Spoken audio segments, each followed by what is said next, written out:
Welcome to the Resist Average Academy, your source for inspiring stories, lessons, and action steps designed to level up every area of your life.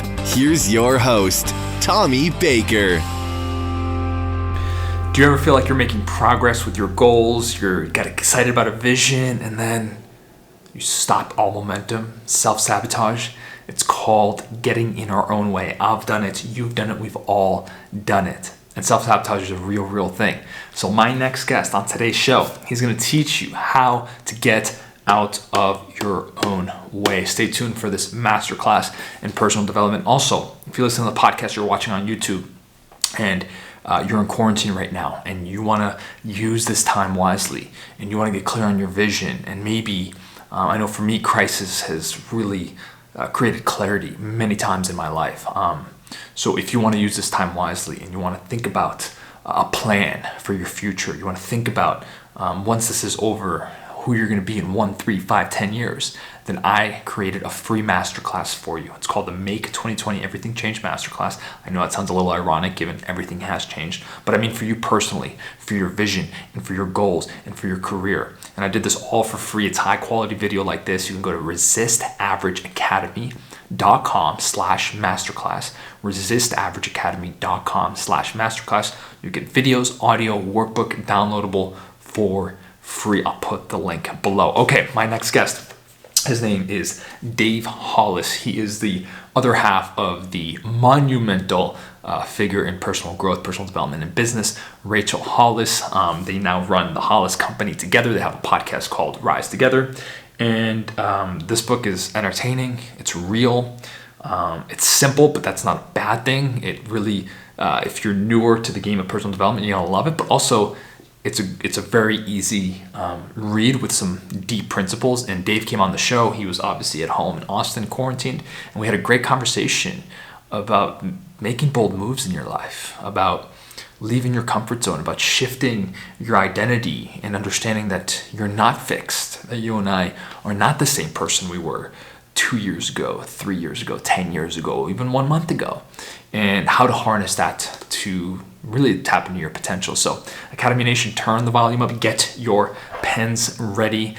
Treat this not like random information, but treat it like training. Dave Hollis on the Academy. Resist Average Nation, welcome back to another episode. As I said in the intro, our next guest wrote one of my favorite books of the year because that first line got me hooked. I had 5 other books that I was going to read before this. I read the first line, and actually, I never do this, man. Before I introduce you, I got to read that first line because it is a game changer. I drank a handle of vodka in a day and a half by myself while I was supposed to be watching the kids. Welcome to the Academy, Dave Hollis. So take us through that first line, man. Well, I had to start with something that would grab your attention. I'm glad to hear that it did. Thank you, number one, for having me. But I'm writing from the point where my journey to try and get out of my own way really was at its most dire point, where, man, I was faced in the recognition of not having shown up for my life, of having coped in ways that weren't necessarily helping me. I was faced with the possibility of taking one of two paths. One that had me continuing to sit in my muck, that had me continuing to descend into a version of me that doesn't show up as well for my wife or my kids or myself the way that I'd hoped to, or one that goes on a journey to figure out why the heck I was doing the things I was doing and does some of the work to try and get out of my own way. And so this beginning point, not terribly long from where we're sitting today. It was 3.5, 4 years ago. So, not a lot of time has to go by from you being at a lower point in your life to you feeling like you have confronted and are at least progressing and working through the stuff you have to work through. But I had to start there. Yeah, and it's relatable because we've all been there. Now let's talk about these rock bottom moments. And maybe right now we're in quarantine and somebody's listening to this and they lost their job. And even though they didn't like their job, they're feeling this void. And maybe they're in a similar place that you found yourself in. How do they handle the emotional storm and get the clarity on the other side to make a new decision like you did? Well, I mean, on one hand, because we're sitting in such unprecedented times, I think one of the gifts that has been revealed in the experience of this quarantine and the experience of the virus is how little has ever been in our control, right? Like this illusion of control existed 7-8 weeks ago before our lives were turned upside down. And now that they have been, hopefully we can learn a little from the gift of appreciating how little we actually can control. And in the inside of that gift, draw our focus, train our focus on only the things that we can control. Your mindset, your effort, your habits and routines, the things that you can do to get through this and frankly, whatever ends up inevitably coming our way after this. I know if you're listening and you're really struggling, that, man, it can be hard to see this as a thing that is for you. And sometimes when I hear people say things like that, I want to be dismissive of it because it comes off as sometimes patronizing or glib.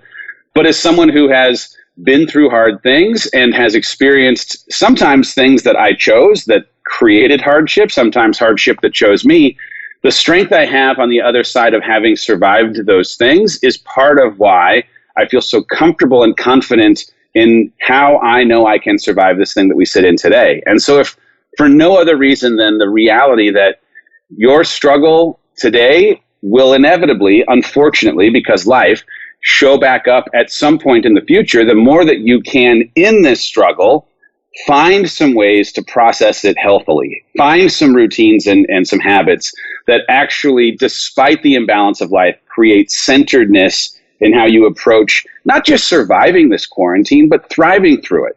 And again, like, man, there may be some of you that are like, you know what, I want to punch you in your mouth. Okay, I appreciate that, but that doesn't change the reality of the situation that we find ourselves in.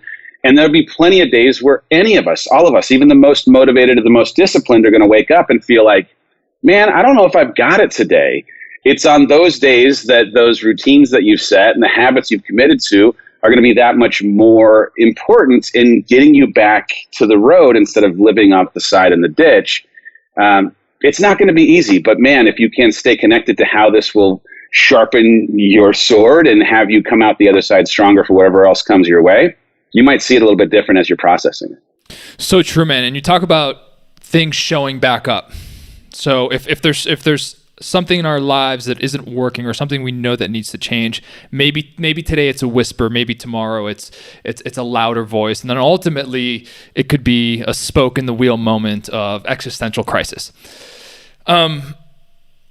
Why? So my question is associated with ego and identity at the same time, because we can often know that something needs to change, but we don't feel a compelling reason to get uncomfortable today until the dire straits hit. And in that place, we really have no other option unless we want to sink into the abyss of victimhood, which is, I guess, an option. How do we break these patterns before they consume us, Dave? I mean, yes, we're talking that rock bottom is can be incredible motivator in the sense of it's giving us pain and waking us up.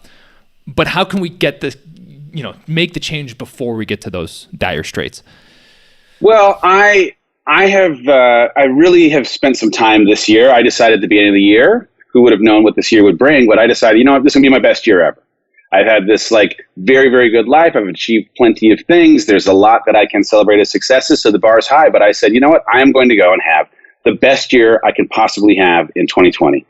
And I started the year trying to vision, what is it exactly that I would like to have come together, and how would I have to show up to try and make that possible, that reality a possibility.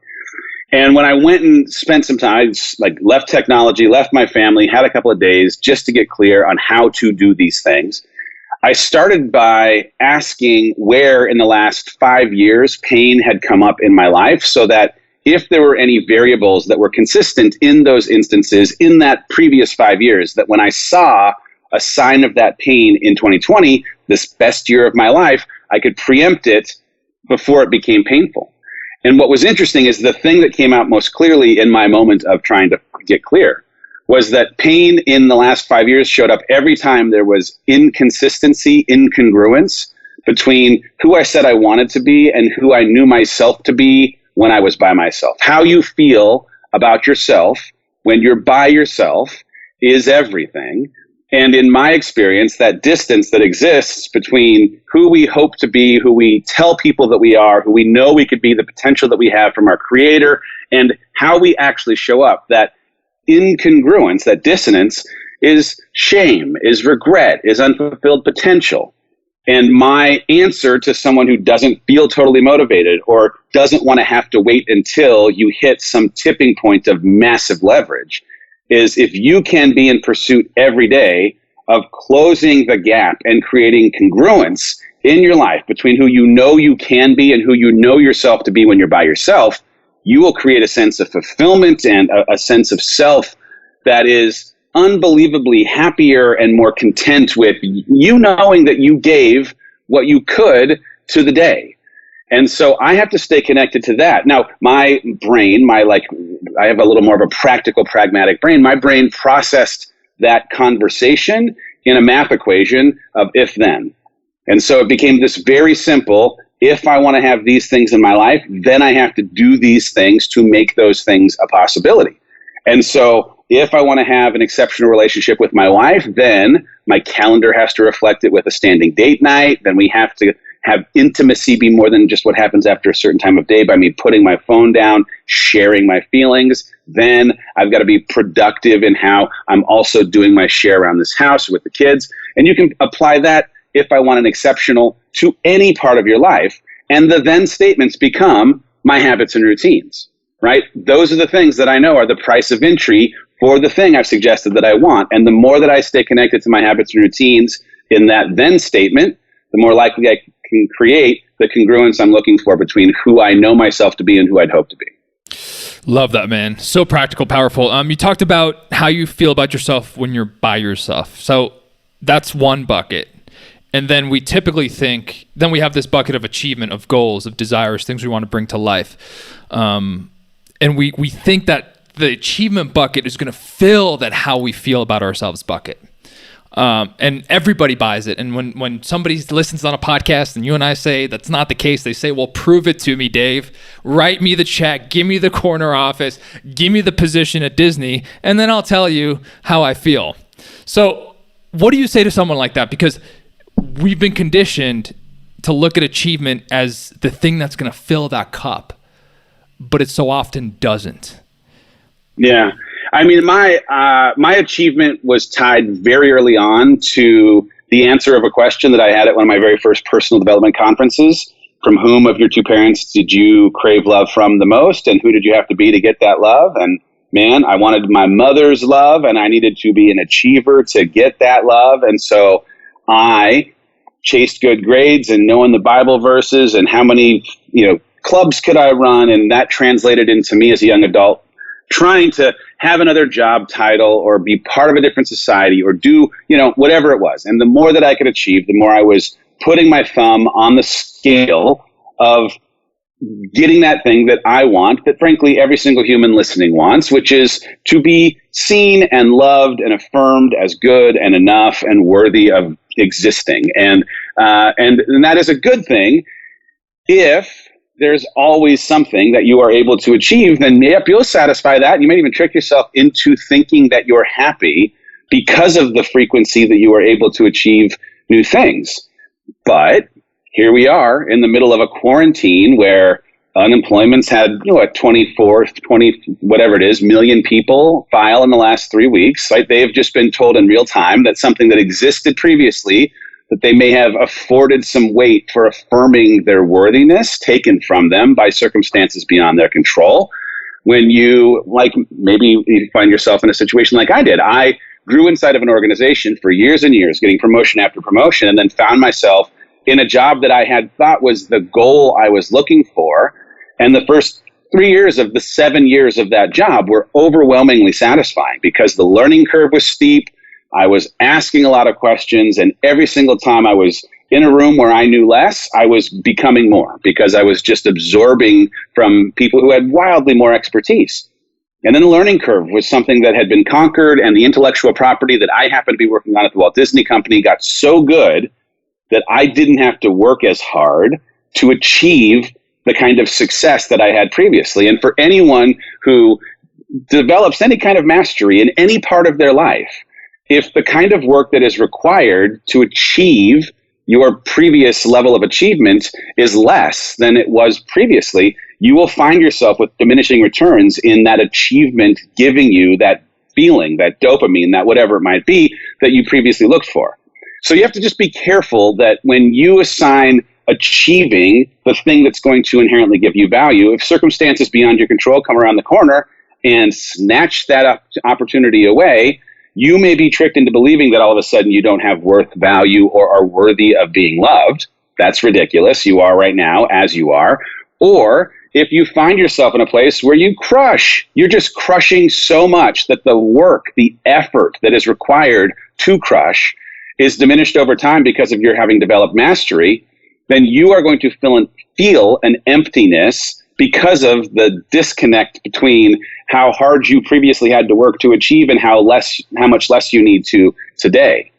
And so for me, and I would say for anyone, the more that you can anchor the effort that you exert to the impact you can have, now we're talking about something that is completely different. You are still, for me, I am still very much an achiever, a 3 on the Enneagram, interested in the pursuit of becoming someone who can have more and more achievement. But my achievement now is measured in how many people I can affect in the work that we're doing, not in what my title is or how much money I can make or any of the things that previously were part of a standard that I was holding myself, and then that society largely holds us to.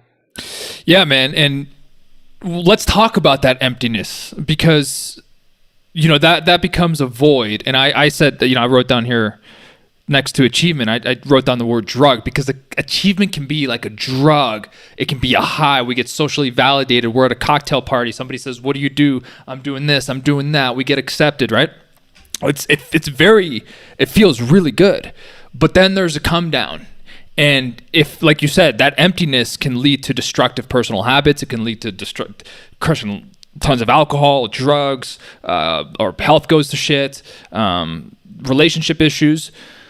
So what do we do with that emptiness? If somebody's feeling that, if they've really gone deep into achievement at the expense of fulfillment, or if it's the law of diminishing returns is coming in and they're looking for something new, how do we begin to really fill that fulfillment cup to operate from that different place that you're talking about?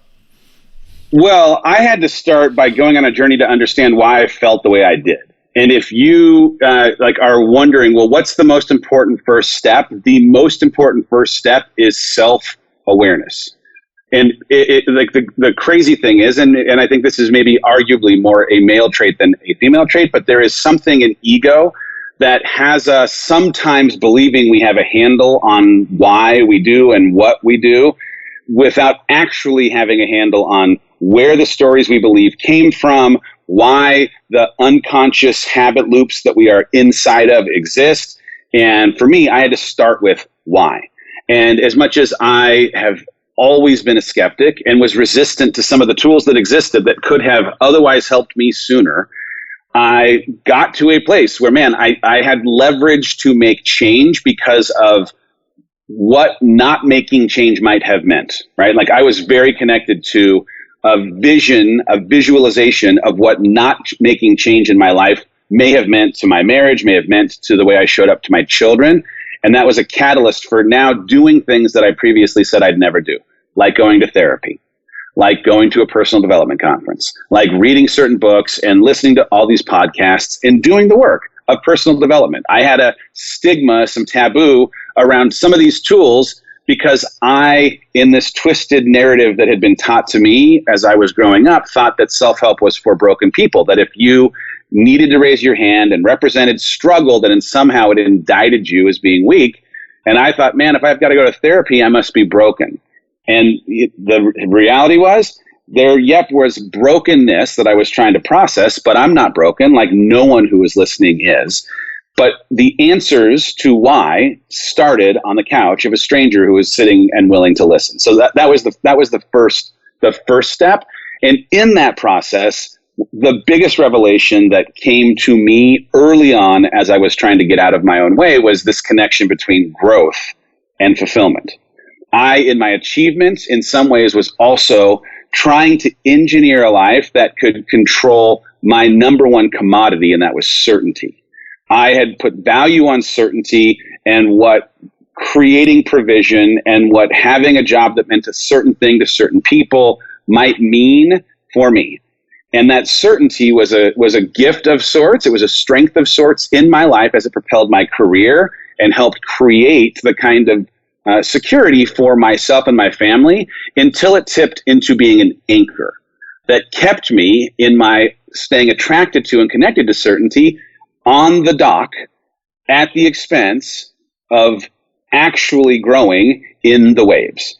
And so when I started this journey and had this like aha epiphany to this connection between growth and fulfillment, I just stayed really connected to this line I have on my arm: a ship in harbor is safe, but that's not what ships were built for.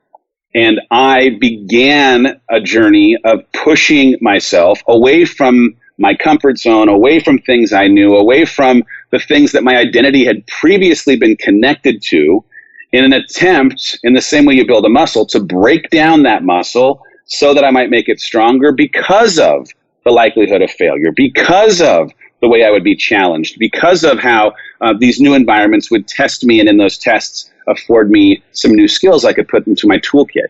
And if you right now are listening and you resonate in any way or connect in any way to the idea of certainty, or in any way are resistant to the idea of failure, you can be that. I want to honor you being that, but you cannot be that and be someone who will be growing. And in the absence of growth, fulfillment is very, very difficult to find. You can find short-term blips of things that'll make you happy, but fulfillment, like a deeper sense of being fulfilled, only exists when you are willing to push that boat out into the waves. Love that. Yeah. And that fulfillment is that reservoir. Like you said, that short-term stuff, it doesn't last. And we got to get more of the drug. The come down is worse. So you might as well do the thing that's going to give you that long-term deep feeling. Let's talk about the harbor. So, because I love this, is a great metaphor. And there's something that I call the pain of clarity. Is like the moment that we know we have to make a decision to leave the harbor, because I've used this in my life. Oh, I don't have clarity. I got to search for clarity. I don't have, I just make up all these things about clarity, and clarity can be a 30-year quest if I make it out to be, right? But deep down, like when I got rid of the armor, the clarity was there all along. It was just all the excuses, justifications, rationalizations. So I believe that, like me, a lot of people are actually afraid of clarity. They say they want clarity, but the clarity can be painful because it means you got to make a new decision. It means you have to leave the harbor. So let's talk about this, because I love what you say, because you say that the first decision of leaving the harbor, people think that's the apex moment, the moment that just everything is going to change and their life is destined to be different forever, and there's some oasis where there's no problems after that. You have a different take. Oh, for sure. And the thing is, I thought what you just said when I started my journey from the harbor. I thought, hey, I've made this decision to leave what I know for what I need. I am leaving a job that most wouldn't to go pursue a life that most won't have. I am going to go do this even though it doesn't make sense to anyone, even though it jars my identity, I've made the hard decision.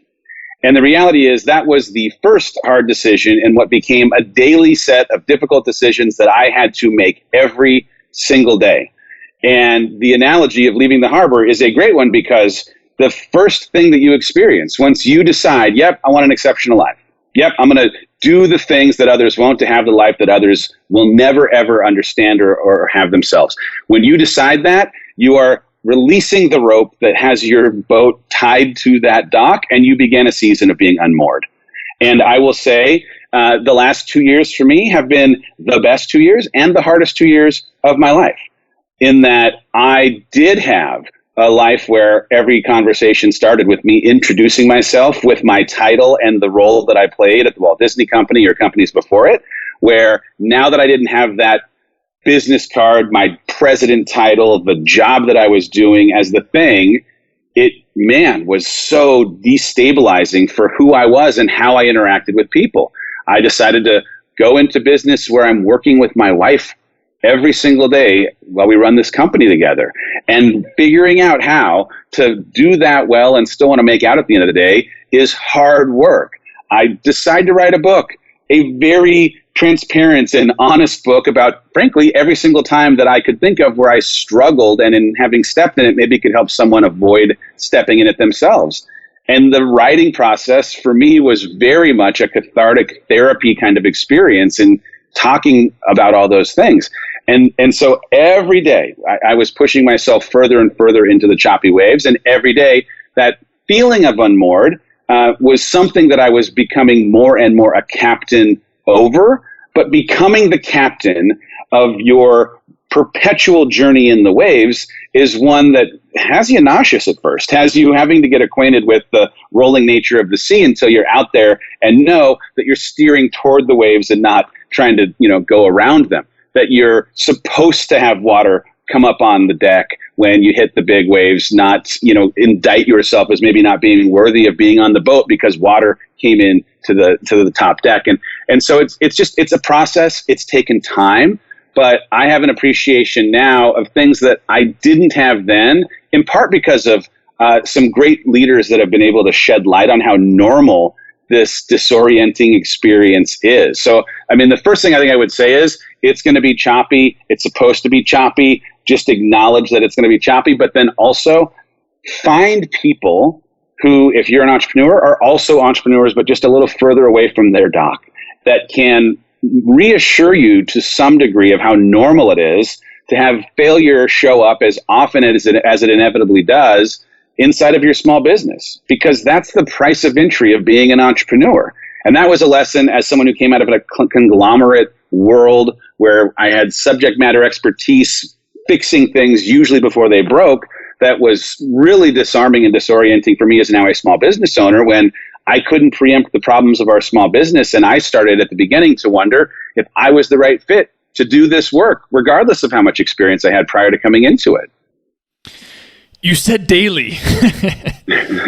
I want to hone in on that word, because when we make a bold decision, even though it can be frightening in the moment, it's also, there's a lot of dopamine, there's the radical novelty that comes with it, and we're doing something that we really want to do. So when we walk into our boss's office and we make that decision and we leave certainty to chase what we really want to do, in that moment, our brain is the cocktail of neurochemistry is just on fire. 3 months later, though, that high has dissipated and it's been replaced by bank accounts that don't have their usual deposits coming in. It's been replaced by fraying in a relationship because he or she doesn't support you leaving the business. It's been frayed with, well, now I'm my own boss. I just realized I'm a pretty shitty own boss. So back to daily. How do people out there, somebody listening, how do we make sure that this is going to endure, that this is going to last, that we're not going to go make a decision, get high off it, and then we're going to fail, blame somebody else, try to make another decision, and we see this in entrepreneurial space, right? I'm going to launch this business. I'm going to launch an apparel company today.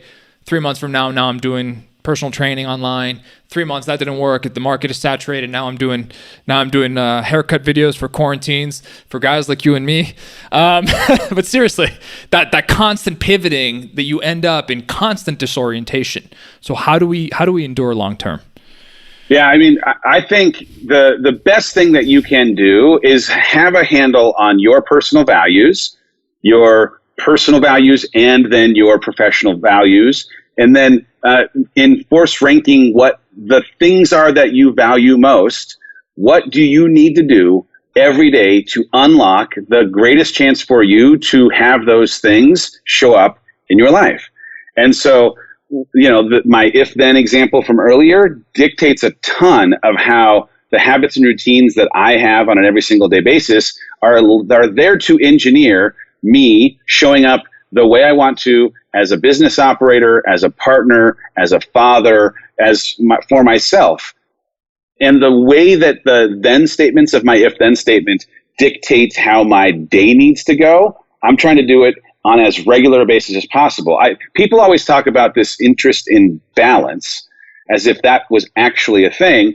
And I have been, as long as anyone will listen to me, someone who advocates for centeredness, right? Balance is an impossibility, especially inside of the upside down world that we are living in during quarantine. But centeredness as a goal is a thing that is closer to achievable if you are able to identify what you need to create as much equilibrium to help you withstand the guarantee of imbalance on any given day.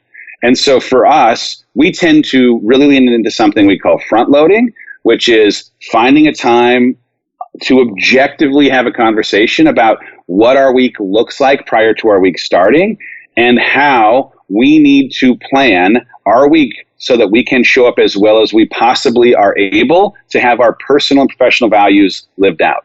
So we are meal planning. I know what we're having for dinner and some meal prepping every single day of the week. We've identified where self-care is taking place for each of us so that we can be the people for our teams, for ourselves, for each other, for our kids that we'd hope to be. We are identifying who's doing which of the responsibilities with the kids. I mean, outside of quarantine, it was about sports and performances at school. Inside of quarantine, it's about homeschooling and throwing a ball outside. But we are, hour by hour, blocking who's doing what on which days in a way that helps engineer who we'd hope to show up as so that no matter what Thursday brings, because we don't have an ability to predict it, and as we're learning in quarantine, it is out of our control.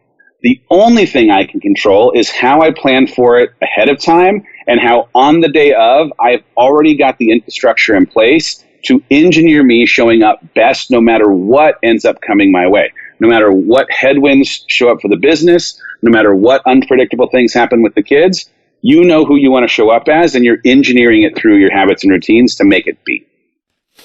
So what you're saying is habits, routines, structure, front loading, planning, over preparing, that is giving proof of the dream actually coming to life. Is that right? Yeah, well, I mean, like that is just like, that's foundational, right? The foundation starts with making sure that you are every single day in a position to withstand or show up for whatever is presented. The planning piece, the dreaming piece, that to me is a little bit of a separate piece. And so if in your example, you decide that you want to create some kind of business, you better know where you're trying to take this business and the resources that are required and the kind of cash flow that you need to have over whatever kind of long-term window so that you can actually have a sustainable business. And like creating that plan sits on top of the kind of habits and routines that you need to just be able to even show up and operationalize the plan once it's been built. But business planning and like life planning are a little bit of two different things, but they sit on top of each other and one can't exist without the other. Yeah, and that the foundation, what you're saying is what's going to protect you from the storms or the waves or the tsunamis or the mundane or whatever is going to come your way. But that's emotionally going to be your refuge that's going to protect you and maintain a level of perspective, level of belief, level of growth and fulfillment, knowing that, hey, we can have the most chaotic day, but listen, I worked on myself. I grew physically, I grew mentally, I grew emotionally, I grew spiritually. So hey, it was chaos the rest of the day, but from an emotional component, I'm still grounded. Yeah, I mean, I'll give you more specifically just for me. Like, I tend to focus on my health, my healths, as it were, my physical health, my emotional health, my mental health, my spiritual health. And in working on each of those, there are things that play into how my being healthy in each of those components play into the way that I approach our business, the way that I work on something I might be creating, a book or a podcast. And so my morning routine includes time where I am reading a book, usually about a thing that is not working perfectly in our business so that I can apply some of what I'm reading to our business. I am spending time journaling or on the road running, and that is my time to process, to actually get clear and think about what it is that I have to achieve today and how spending a little bit of time, like I might be able to actually have the clarity to get to the bottom of something that I need to work on with, instead of just walking in and in real time, hoping that spontaneously the answers come to me. I'm in the gym pushing myself physically because physical motion for me is showing my brain that I can also handle hard things. So each of the things in the morning in some ways is lending themselves to something that's going to be happening later in the day. In real time, like blocking and tackling inside of a quarantine, there are things that are happening for our business that never even were a part of our business that will be a legacy benefit to the business long after this thing is gone. Like we are working with technology tools like Asana or Zoom or Slack in ways that we never ever had to. And so there are things that are being born in new routines that are being established inside of this crazy space that we're in that I think are going to end up being real gifts once we get out of here. Academy Nation, we'll be right back with that amazing conversation, but I have a question for you. Are you stuck at home wondering what to do, how to grow, how to tap into your creativity and your skills? I feel you, but remember, right now you and I can use this time wisely or we can give into distraction.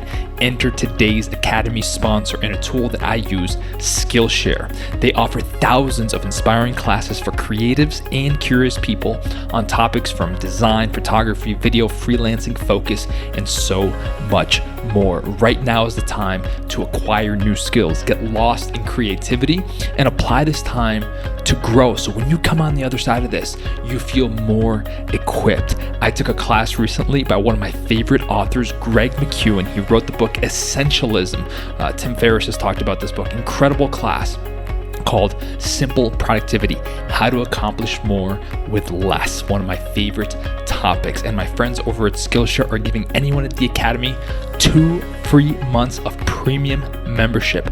All you have to do is go to Skillshare.com/resistaverage. That's Skillshare.com/resistaverage to start growing, acquiring skills, and have fun today. Yeah, and that's the power of adaptation. That's because that foundation, when it's strong enough, it can withhold the storm, and then we can adapt to the storm. But if the foundation is shaky, the storm comes, we're on our ass. There's no adaptation happening there. We're just destroyed. You talk about staying tethered to the harbor. I get asked all the time, and I want to ask you, when do we know it's time to ditch the plan B, ditch the plan C, really, really get out there? People specifically will ask me, hey, I'm at this job. It's like a level 5 fulfillment. Yeah, it pays the bills, but I'm not engaged. I have this thing that I really want to do. And they always ask, when is the right time? So I want to throw that question to you and see what your perspective is about getting rid of having 19 backup plans when we start moving away from the harbor. Yeah, in the midst of quarantine, where the job market is what it is, you've got to be pragmatic about not taking chances that would put your family at risk. So start with on Maslow's hierarchy, let's satisfy security, food, shelter as a basic necessity. If you are going to make some move that you don't have overwhelming confidence in this market, in this time, you should make a move. I'm going to just start right there. Because if we had this conversation 2 months ago, I might have said something that was a little more aggressive in, you should always, if you know that there's something that can pull out the passion of your life or tap into the thing that you are greatest at, that you should run full steam ahead toward it. But right now, I think you got to be a little bit practical and cautious, but aggressively cautious. But my answer would be, there is no, as long as you can, again, provide for your family, there isn't a reason to wait if you know there's a thing that you want to go do. Because the worst case scenario that you have built in your mind doesn't include all of the things that you will learn if it were to actually come to pass. And there have been so many things that I thought this experience was going to be when I decided to go and do it, that have many of the things that I was worried about never ever came to pass. So, the limitation or the reason why you've held yourself back so many times, that is our insecurity or this hypothetical what if game playing worst case scenario demon on us. And many of those things aren't real.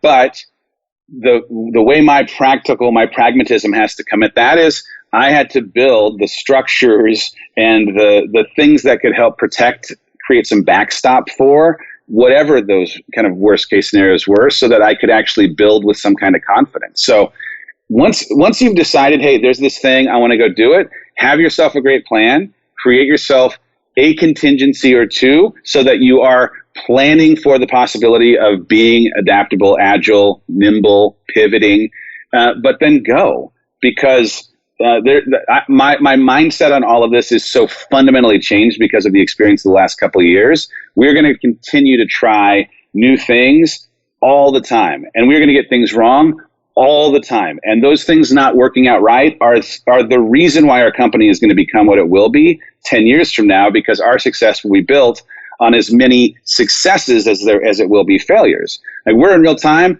having a digital conference because we have a live events business that has obviously been put on hold. And that digital conference is a thing we said we would never do because the experience in the room is such a thing. And here we are, we're going to have a digital conference, and it will be one of the most successful things we've ever done, not just because of the way it draws an audience, but because of the value it is bringing to an audience that so desperately needs what we are going to afford them while they are sitting inside of quarantine. We're launching an app in 6 weeks worth of time. Do I have a strong handle on how to launch an app because of all the history I have in launching apps? I do not. I've never launched an app in my life. So is there a chance in us launching an app that we're going to make some mistakes? Of course. But we're going to go out and do it because the audience is representing an interest in it. And as we try to serve them, we're going to inevitably get most of it, hopefully, right. And the stuff that we don't is going to be rich information that's going to make the experience better. And if it doesn't work, then we will have learned something in the experience of having tried but failed to make it work. So change the way you think about why you shouldn't do it, right? If I know you asked this question a long time ago, but no, it's great, man. Right, like the thing that keeps most people held back from chasing their thing. I can speak from experience because I waited about a year and a half before I finally decided to leave Disney, even though I was not a happy camper in the greatest job in the world. Play me a small violin, I know, but I held myself from leaving when I knew I should because of the worry of what other people would think of me doing something that made sense to me but not them. Right? They had defined a structure, a framework that they were living inside of and had afforded value to, and I was deciding to leave their framework for my own. And my worry of what they might think of me leaving their value framework was something that kept me from leaving. And the reality is I left and then was given the blessing, the gift of clarity on how little, as in no one, was thinking about me. No one was thinking about what I was doing. No one. And so if you're listening to this and you're like, man, I would do it, but man, what are these people that I work with going to say? Or what is that friend from Facebook going to say? Or what is my mother-in-law going to say? They're not going to say anything because they're not thinking about you. And if they do say something and it in some ways triggers you, whatever they're saying most likely is coming from a place of not either understanding your motivation or their worry or their being threatened by your belief in yourself in a way that shines light on their disbelief in themselves. So why would you listen to their triggered behavior anyway? It's not about you. It's about that. In that case, it ends up being about them. But no one's worrying about you. So if you need permission to go chase your thing because you want like freedom from what other people might think, I'll be the guy. You're free. Go chase the thing. So it reminds me of the David Foster Wallace quote, something to the effect of, you'll stop caring about what people think when you recognize basically that they're not thinking about it. Yeah. Something like that, right? And it's so true, but it's an invisible pressure. I mean, a year and a half for you, for some people, 5 years, for me, chasing a career on Wall Street that I had literally not one cell in my body wanted, but the invisible pressure still controlled us. Or can't control us. So breaking free from that is hard. Yeah, I'll tell you this, because I recognize that writing a book was the thing I wanted to do, and witnessing the impact of a book that my wife wrote had on people being able to see themselves in her stories.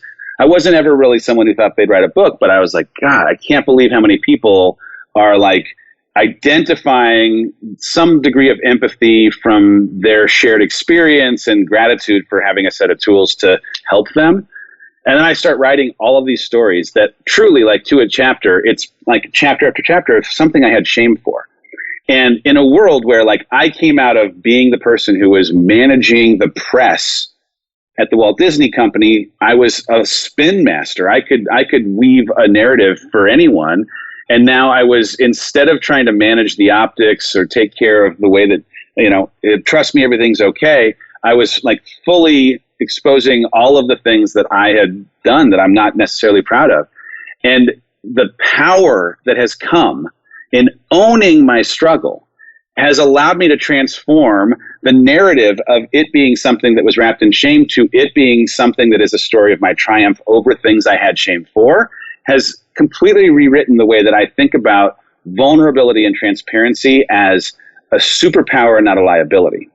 And so part of like the gift of seeing that literally no one cares about what you're doing, also has given freedom for me to fully and totally own the things that I have struggled with, because it is a now source of power. And frankly, struggle is such a universal thing. If you're listening to this, you struggle. That's not an indictment on you. It's a suggestion of your humanity. And that we all struggle means that if I can, or if you in your business can in any way connect with the pain or the struggle of the people that you're trying to be in relationship with, the likelihood of you closing a deal, making a sale, having them become a repeat customer is wildly higher. People want to see a little bit of themselves in the story of your brand, and the story of you as an operator, and the story of you as a personality.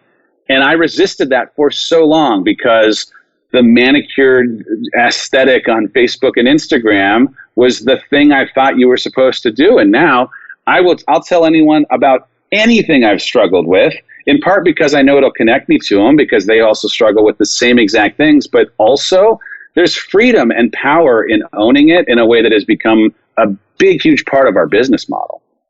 Yeah. And then, like you said earlier, it when we repress it, when we hide it, it actually ends up owning us emotionally. So we go through our days and it's like, it's this thing in the back of our head, but when you express it and you own it and you share it as well, nobody's got any darts left, because you've already given all the darts away. Oh man, I use the story in the book about Eminem, but like I'm such a believer of like that last sequence in Eminem where you've got Anthony Mackie waiting to have his turn, and Eminem takes the mic first and says every terrible thing about himself that could possibly be used about him in the rap battle. And when you do that, you inoculate yourself to the barbs that someone could potentially come at you with. And often, if you're good at it, can take whatever perceived shortcomings someone else has and turn it into why you are uniquely positioned to be the person who ought to have the job, who ought to be considered for the promotion. Like, I was a person who did not have as much experience or was younger than other candidates in many of my jobs when I was at the Walt Disney Company. And I'd walk into a room of people who oftentimes, I'm sure, thought themselves better qualified for the job because they were. And instead of denying the fact that I didn't have as much experience or denying the fact that I was young, I would start the conversation with, I am young. I almost started doing the line from 8 Mile, but I am young.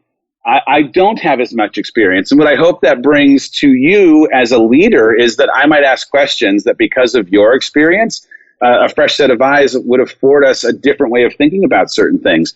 Your shortcomings are a strength if you can see them as such, and if you're good in marketing yourself, if you can represent them as strengths to people who might otherwise question them. So true, man. And when you left Disney, you also changed your environment somewhere around that time. You changed your physical environment. You went to Austin. I did something similar, living in New York City, coming to Scottsdale. I found that so often in the past when I would make a change, my environment, if my environment stayed similar, whether that's people, places, even habits, rituals, then I would be brought down to I would sink to the environment. Let's talk about that. You made a move, you made a big decision, and you consciously left. And I'm sure it was part of a bigger plan, but you left, and that not having the daily reminder of your old environment allowed you to really collapse the time to change and transform. So let's talk about the power of environment. Obviously, right now we're all in our home environment, but take us through why that was so valuable to you, and then what some practical things that somebody out there can do to make sure that they reap similar results in terms of their environment. Yeah, well, I mean, so the first thing I would say is you need to ask the question, what do you want? What are you hoping to get from the experience? What are you hoping to get from the transition? What are you hoping to get as you're building the plan? And so our what was, we want to scale a company in an environment that accommodates scaling a company. And we had to ask, is Los Angeles the best place to scale a company cost-wise? The answer was no. You could go almost anywhere, and it would be better than in doing it in Los Angeles. So we started looking at where other places might be. We wanted a place where we could raise our kids. We have 4 kids, which is like 1,000 kids. We have so many kids here. They will not leave, even in the midst of quarantine. But we wanted to find a place that would accommodate our interest and also having the kind of family life that we were looking for. We wanted to leave this place that I had become very, very accustomed to. Before my 17 years at Disney, I worked at Fox, I worked at an agency, I worked inside of a variety of different entertainment spots. I'd only ever worked in entertainment, and being away from Hollywood felt like a thing that I needed to be able to fully focus on this new chapter of my life, frankly, of like the rest of my life, right? Like if I had stayed in LA, the trappings of what was happening as a person who's a member of the academy or someone who's still connected with friends in the studio business or being invited to events, it would have absolutely drawn a little bit of my, I wonder if, or should I have, or is there still, and I didn't want any of that. I wanted to totally and completely eliminate the possibility from me being distracted from this thing I was deciding I was going to go do. And when it came to finding a spot, we just made a short list of places that could accommodate our end goal. And as we got to a short list, Nashville and Austin were the last couple of cities that were on the short list. And we moved just outside of Austin. And it is, I will say, singularly the greatest thing we've ever done as a couple, as a family. It has been an unbelievable gift for every reason that you think, and then just a whole host of like surprises. I'm looking out my back window, and my neighbor, we live in the middle of literally nowhere, but my neighbor has a bison buffalo ranch, and I can see 12 buffalo. They're looking at me. I mean, one of them is literally eyeballing me right now, but I'm in the middle of nowhere, right? Like that doesn't happen in Los Angeles. And so there's something, even just in like the environment that we're sitting in, that is really helping all of the creativity that we're trying to ultimately tap into as we try to bring tools to people as well. And so somebody listen, let's talk about environment, because obviously there's physical environment, there's where they sit down and do work or do a conversation, or virtual environments right now. So how does one curate environments that point them in the direction similar to the thing that you talked about, the thing that they want? Let's assume they're clear on that. But how do we curate environments and maybe sometimes close doors of environments that, hey, we're on a text message thread with college roommates who aren't on the same path as us?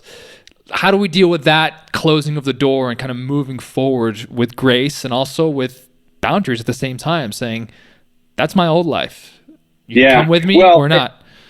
Yeah, when I think of environment, the first thing I start with is the circle of people that you surround yourself with. You brought up the text chain, but whoever said this first, I will re-say it. You are the combination of the 5 people you spend the most time with.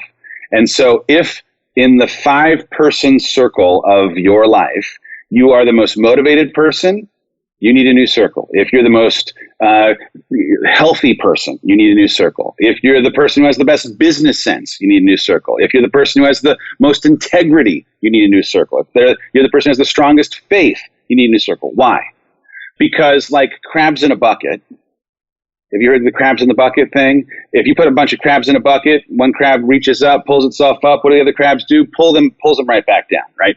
You inevitably, if you are in a circle of people who are mediocre in any way, who are average in any way, who are okay with being okay in any way, they will, whether it's conscious or unconscious, work to pull you back into their mediocrity more than they will ever afford you an opportunity to shine. And your circle, if you have people who are smarter than you or further along their journey or more driven, but more motivated, They are the ones on the days that you don't feel like it are going to lift you up. They're the ones when you hit a problem in your business are going to show you the answer that you've been looking for.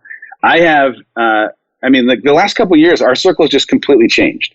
And it has been the greatest blessing on earth to be surrounded by people who are able again to normalize the things that we're experiencing.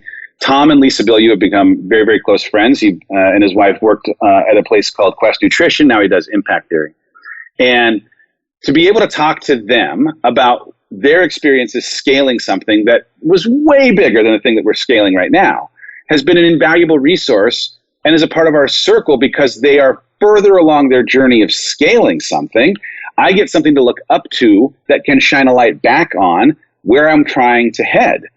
And so environment starts with who you're surrounding yourself with. And guess what? Sometimes it took a long time to get to a place where I could have a relationship with a guy like Tom because he's amazing, right? But Tom could be a virtual mentor of mine for the last 10 years by just listening to the way he approaches mindset and motivation in every episode that he has of Impact Theory, right? Like you can surround yourself with virtual mentors and create a virtual circle as much as we're talking about your practical one. That's one. Two, your environment is also about what you consume, right? And so if you are not crazy about how you audit the social media feeds that you are consuming and the way that you consume news and the way that you are conscientiously, intentionally putting things in front of you that you consume that reinforce the personal values that you have and the ambition that you have for your business, it is so important. If you are only seeing things that are negative, if you are only seeing news, you will, I promise you, be someone who is pessimistic, who has a less hopeful vision for the future. And if you have that, you're in trouble, right? There's a great Les Brown quote, hope in the future is power in the present, right? Like you have to have a hopeful vision of the future. And if you're consuming things that are negative, the ability for you to project hope for your future is an impossibility. So I would do that. I would start there. And then you have to just like from a nuts and bolts standpoint, find ways to create organization in your life that, again, primes you, that engineers a version of you showing up that maximizes productivity and maintains some level of accountability. And so, I mentioned some of the stuff that we're using in quarantine, but, I live off of an Asana checklist. It is populated by other human beings who are telling me, Dave, this is the stuff that we need you to get done today, period. I communicate with my team through that and Slack. We're using now video conferencing, but we're having to, in real time, manufacture an environment that will produce the results that we're interested in.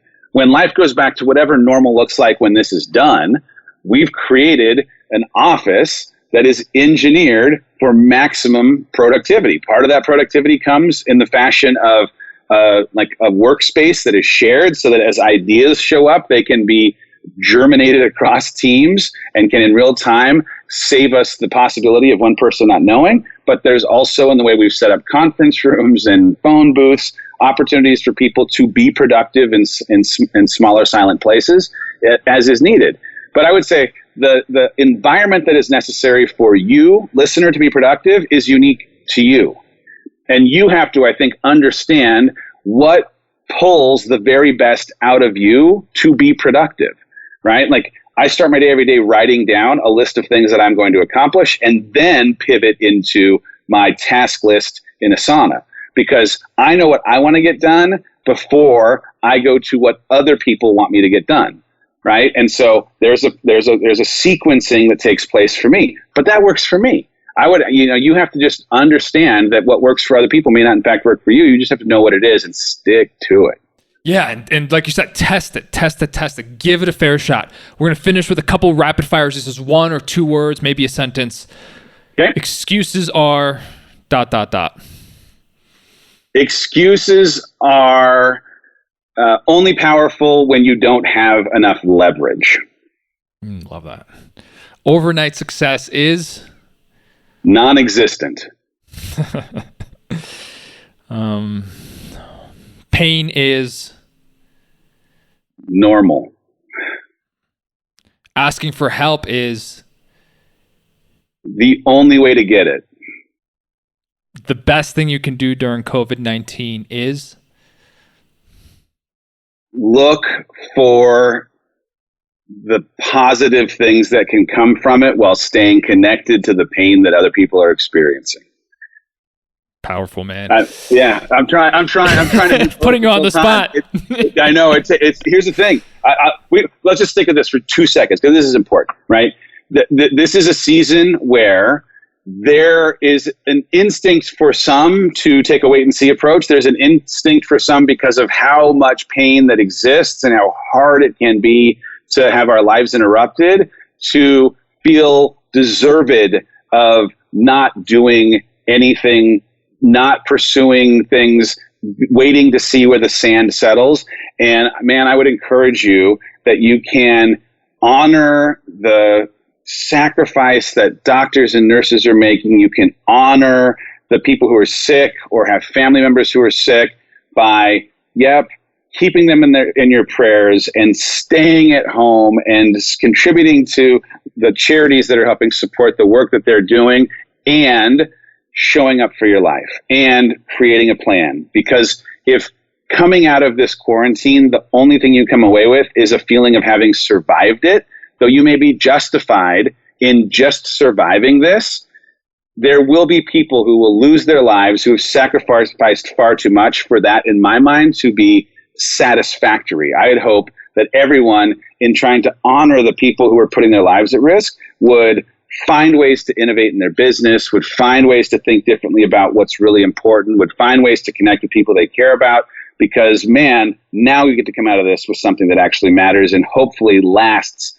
long after we return to whatever the new normal ends up being. I love that you address that, because there's all these people shaming motivation. You shouldn't be productive right now. You shouldn't acquire skills. You shouldn't be doing stuff. And then there's other people shaming the other side, which is like you shouldn't just unplug. You shouldn't just do anything. And like, the truth is, depending on the season of life we're in, somewhere in the middle. But I think both of those create emotional freedom. Doing nothing, having no plan, you're going to be on Reddit at 3 a.m. And then putting your head down, doing work 24/7, you're going to miss some of the clarity that's going to come from the space and the being. So thank you for addressing that. The book, we got it right here. Where's the best place for people? By the way, you had a whole book launch, a book tour planned, and it didn't happen. So this challenge is very real to you, because I'm sure you'll write more, but it's a once in a lifetime accomplishment, and you had the challenge of not having your book tour. So where can people pick this up, man? It is available literally anywhere. So wherever books are sold, please, you're welcome to grab it. I would love for you to grab it. I think it's got practical things outside of a quarantine, and frankly is maybe more relevant inside of these crazy times than it is outside of it. I read it on Audible, so if you want to hear me read you the book, I'll read the whole darn thing to you. And if you want to know about any other stuff that we do, my wife and I run this business called The Hollis Co., and all of the information for all the great stuff that we create is at thehollisco.com. Beautiful, man. And we'll push all of that, because we have a lot of people in the Academy who love your stuff, and Rachel's, of course. We'll get you out on this, Dave. Thank you for your passion, your wisdom, your realness, authenticity. When you hear the phrase resist average, what comes to mind? Well, at the end of my life, I want to look back on every single thing that I've accomplished and know that I gave every single thing I could to fully unlock the potential that sits inside of me, and that will have been me fully living into who I am. I hope people got value out of this, and I hope, if nothing else, you will choose, like I am having to choose every single day, to leave that harbor, to sit in that choppy wave, to in those big waves, experience growth in a way that transforms and changes your life forever. I really appreciate you letting me be here, and I hope to see you again soon. Dave Hollis, thank you. Wow, another awesome Resist Average Academy podcast. Thank you so much for being here. And it's Tommy, and I just wanted to say thank you. I know you have endless opportunities and endless choices when it comes to podcasts, and the fact that you chose the Academy tells me everything I need to know about who you are and what you're committed to creating in your life.